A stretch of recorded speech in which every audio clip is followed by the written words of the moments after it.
الصبح بدا من طلعته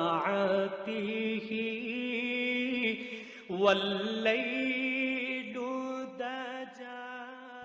بسم اللہ الرحمن الرحیم. رمضان المبارک کا بابرکت مہینہ ہے.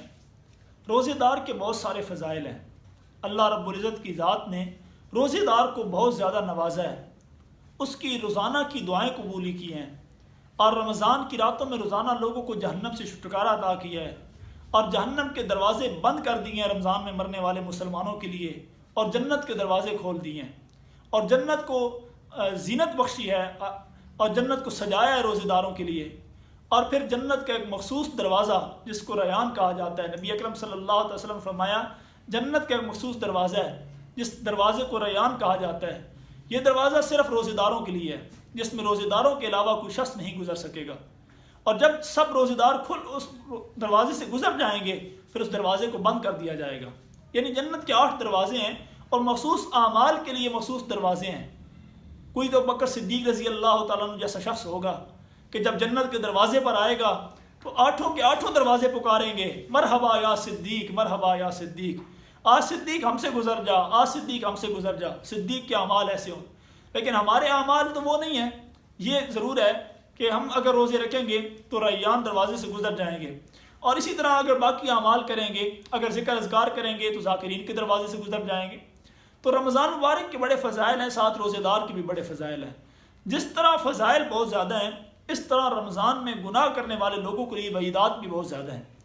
اگر کوئی شخص رمضان مبارک میں نیکی کرتا ہے اللہ اس کی نیکی کو 700 گناہ تک بعض دفعہ بڑھا دیتے ہیں. لیکن اگر کوئی شخص رمضان میں گناہ کرتا ہے اللہ رب العزت کی ذات اس سے ناراض بھی بہت سخت ہوتے ہیں.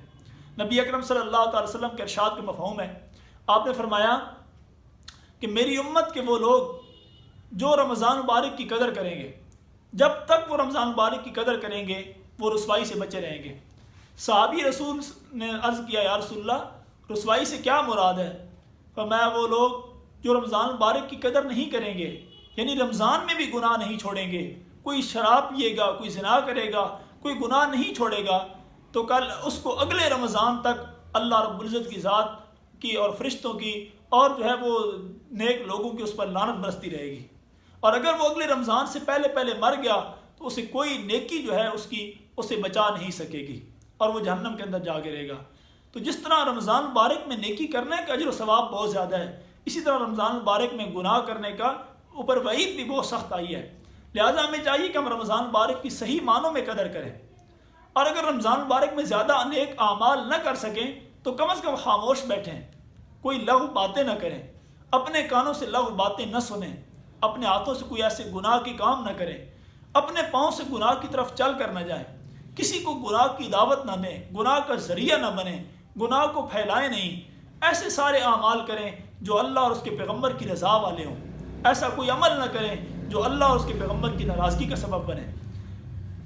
فرماتے ہیں کہ امام اعظم ابو حنیفہ رحمۃ اللہ علیہ رمضان المبارک کے صرف ایک مہینے میں 61 قرآن پاک تلاوت کیا کرتے تھے.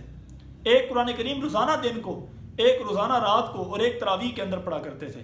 آج میرے اور آپ کے اعمال کا کیا حال ہے؟ ہم رمضان میں ایک قرآن پاک مکمل نہیں کرتے، 61 قرآن پاک تو بہت دور کی بات ہے. یہ تو بہت بڑے بزرگ تھے، ماضی قریب میں ہمارے ایک بزرگ گزرے ہیں، وہ روزانہ کی بنیاد پر ایک قرآن پاک اور 12 پارے تلاوت کیا کرتے تھے. تو آپ اندازہ لگائیں کہ کس قدر علماء نے، اولیاء نے نیکیاں کمائیں اپنے لیے، اور ہم جو ہیں وہ اپنے گھروں میں اسی روم میں بیٹھ کر اور روزہ رکھ کر پھر اگر ٹیلی ویژن دیکھیں، پھر اگر سارا دن موبائل استعمال کریں، پھر اگر لغویات کے کام کریں تو بتائیں اللہ تعالیٰ کی ذات کس طرح ناراض ہوگی. ہمیں چاہیے ہم صحیح معنوں میں رمضان مبارک کی قدر کریں اور زیادہ سے زیادہ تلاوت کر کے اللہ رب العزت کی رضا حاصل کریں. اللہ تعالیٰ میں باتوں پر عمل کی توفیق عطا فرمائے. وآخر دعوانا الحمدللہ رب العالمین. والليل دجى